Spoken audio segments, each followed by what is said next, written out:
นอนลงปกติก็มีผู้บ่าวมาลมอยู่บ่อยู่เฮือนบ่ บ่มีเลยบ่เคยมีผู้บ่าวมาลมอยู่เฮือนเนาะบ่เคยมีแต่แชทในเฟซบ่แหมนมีแต่ผู้บ่าวทักมาในเฟซบ่ไลน์บ่ผู้บ่าวทักมาในเฟซบ่ บ่หลายเนาะประมาณ 4-5คนนี่แหละ ประมาณ4-5คน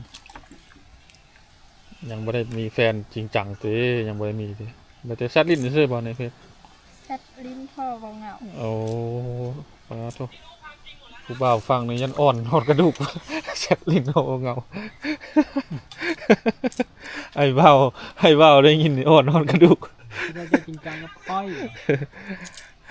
ค่อยจริงจังไม่มี อันนี้ว่าโยกน้องซื่อๆเนาะเดี๋ยวน้องยังน้อยอยู่แค่ตามภาษาวัยรุ่นเนาะท่านผู้ชมน้องหากระยุมม.4 ม.5ตามภาษาวัยรุ่นก็เซ็ตหยอกกันลิ้นในเฟซนั่นแหละเนาะให้น้องเรียนจบก่อนจึงเว้าเรื่องสู่เรื่องแฟนทีมงานเราพยายามแนะนำให้น้องเรียนจบม.ปลายพุ่นละม.7อดทนเอา